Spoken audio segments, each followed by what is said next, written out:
Fanny Zapata.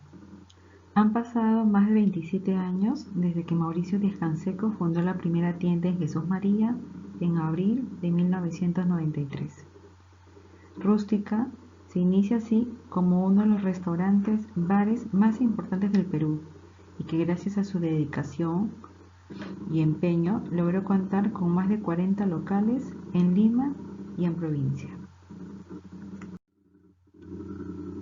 La gastronomía peruana cada vez está siendo mejor vista tanto por los propios peruanos como en el extranjero, y tomando como referencia esto, Díaz-Canseco fue variando en su menú de pizzas y pastas a pollos, piqueos, parrillas, buffet criollos e internacionales, sumando así más de un conjunto de servicios orientados a la diversión y el entretenimiento, como en este caso los bares, discotecas, karaokes, shows y hoteles.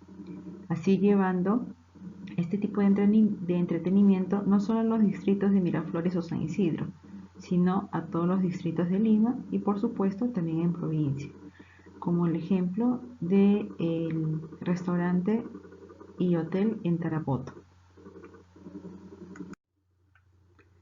El año 2020 y la aparición del COVID-19 en el mundo ha marcado un antes y después en la vida de todas las personas y empresas, siendo así la causa actual de una crisis mundial que afecta no solo la economía y la salud, sino que además nos obliga a adaptarnos a una nueva normalidad.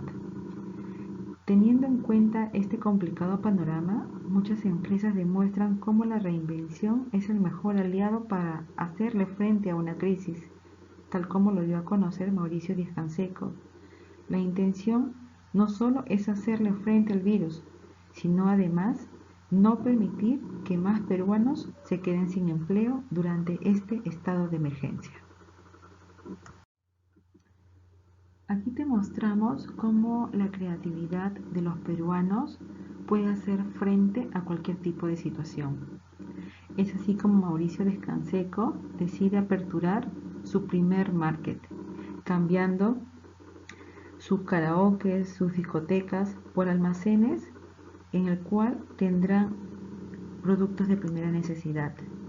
Es así como oficialmente se da inicio al primer market el 10 de junio del 2020 y posteriormente se inauguran 20 tiendas más en distintas ciudades del Perú.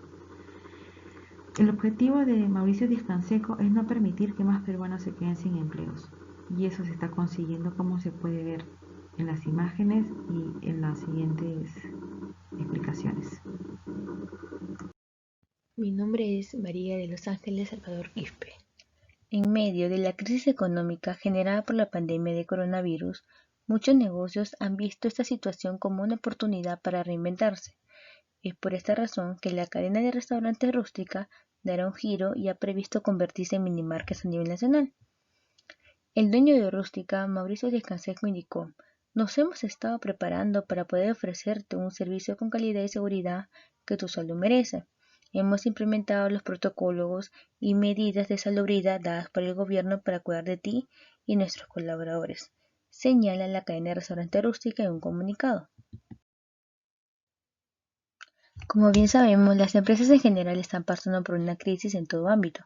En este caso, las empresas deben navegar en las aguas turbulentas generadas por un contexto convulsivo e incierto, para no dejar desamparados a sus trabajadores. Por ello, como empresa, tomaron la decisión de cambiar de rubro y no acceder a la suspensión perfecta de labores, ya que ello conllevaría a despedir a todos sus trabajadores y dejarlos sin trabajo.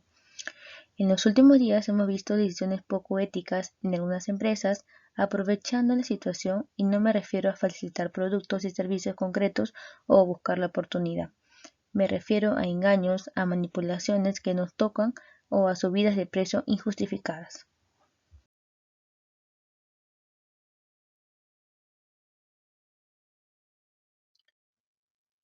Rústica tomó una decisión en corto plazo con un impacto en el futuro. El rubro de las minimarket, que va dirigido hacia todos los sectores con precios acorde al mercado, por el efecto COVID-19.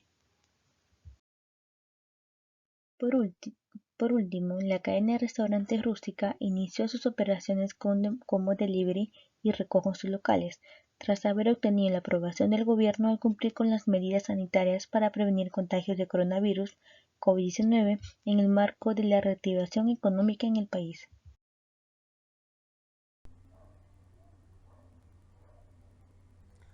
Nos encontramos en un escenario donde la adaptación, la resiliencia son clave para las empresas.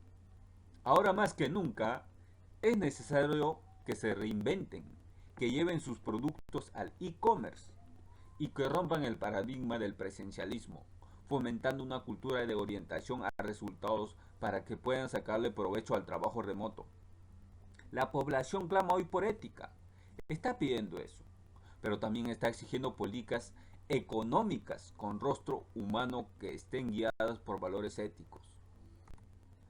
Vastos sectores de la ciudadanía están demandando activamente que se analicen y tengan en cuenta los desafíos y dilemas éticos y también que los diversos actores sociales asuman las responsabilidades éticas que le corresponden. El Papa Juan Pablo II está planteando continuamente que grandes problemas mundiales como la deuda externa, o también llamada deuda eterna, de los países más pobres, y el proteccionismo comercial que niega el ingreso de los productos de los países marginales. El riesgo mayor que tenemos como seres humanos es que frente al avance del pobreza y el sufrimiento social de millones nos acostumbramos a todo. Ver todo esto como parte del paisaje natural de la vida, eso implicaría perder capacidad de indignación frente a la atroz injusticia y violación de los derechos humanos. Debemos obligarnos a reaccionar en el ámbito individual y a nivel colectivo. Tiene que trabajarse en el ámbito de los valores, usos, costumbres y creencias en el ámbito de la cultura. La crisis del Perú radica en los valores, usos, costumbres y creencias prevalecientes en nuestro país, o es el imprevisión, incompetencia e inmoralidad de los gobiernos. En el Perú tenemos políticos que han hecho de la política su forma de vida. Podrán contradecirse entre ellos por su posición política, pero están hermanados a la hora de cobrar la ubre de la red pública. La honradez es una apreciada virtud doméstica.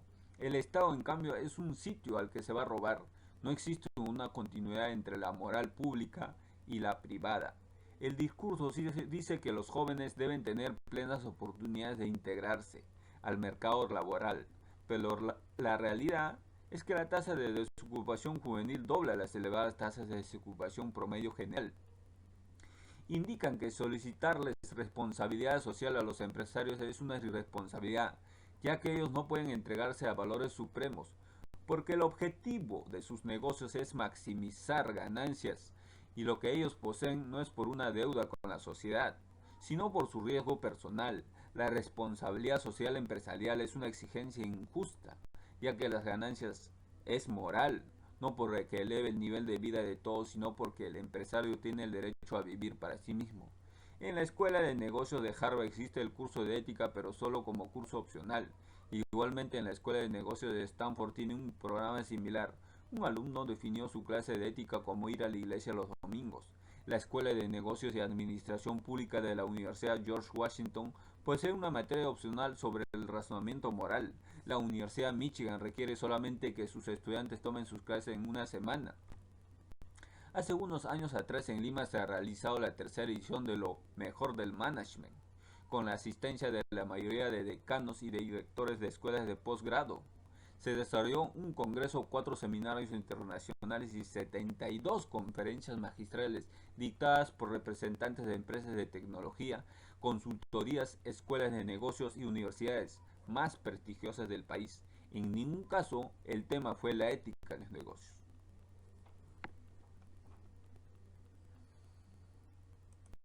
Bien, el objetivo primordial de la OMS durante esta pandemia es que todos los países la controlen mediante la ralentización de la transmisión y la reducción de la mortalidad asociada al COVID-19. Las estrategias fueron las siguientes: controlar los casos esporádicos y prevenir la transmisión comunitaria mediante la retención rápida y el aislamiento de todos los casos. Otro punto es reducir la mortalidad prestando una atención clínica adecuada a los enfermos del COVID-19, asegurando la continuidad de los servicios sanitarios y sociales esenciales y protegiendo a los trabajadores de la primera línea. Una de las estrategias también era de desarrollar las vacunas y terapias seguras y eficaces que puedan ofrecerse a escalas y que están accesibles en función de la necesidad. También las personas deben protegerse a sí mismas y a los demás, adoptando conductas como lavarse las manos, evitar tocarse mucho la cara, los ojos, practicar una buena higiene respiratoria, distanciamiento a nivel individual, aislamiento en una habitación comunitaria o en el hogar si en caso que estás enfermo o cuentas con algún síntoma. Identificarse como un contacto de un caso confirmado cuando proceda y cooperar con las medidas de distanciamiento físico de las restricciones del movimiento cuando se le solicite adoptar. Por último, tenemos las comunidades, que deben ser empoderadas para garantizar que los servicios y la ayuda se planifiquen y adopten en función de su opinión y contextos locales. Funciones críticas como la educación comunitaria, la protección de los grupos vulnerables y el apoyo de los trabajadores sanitarios, la detección de los casos, el rastreo de contactos y el cumplimiento de las medidas de distanciamiento físico solo pueden ser dadas con el apoyo de cada una de las partes de las comunidades afectadas. En conclusión, podemos decir que el dueño de la empresa rústica, el señor Mauricio Díaz-Canseco, durante la pandemia se le vio su moral y ética, con los valores y principios que se crió. Tuvo bien claro las cosas que quería hacer, de lo cuales podemos decir que sí tuvo el dilema ético, ya que se encontraba en dos alternativas.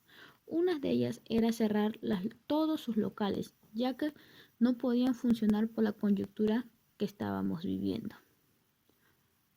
O también podría reinventarse.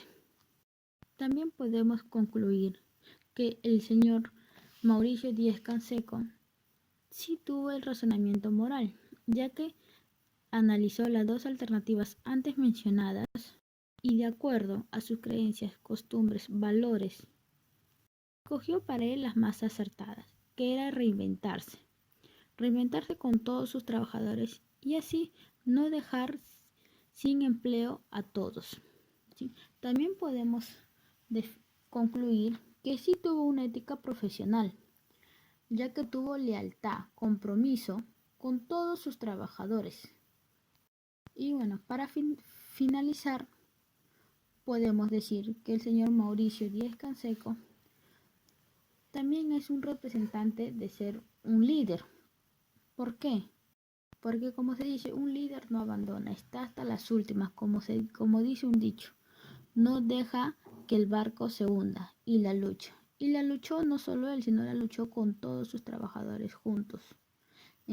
Es un claro ejemplo de ser un líder, ¿no? No como todos.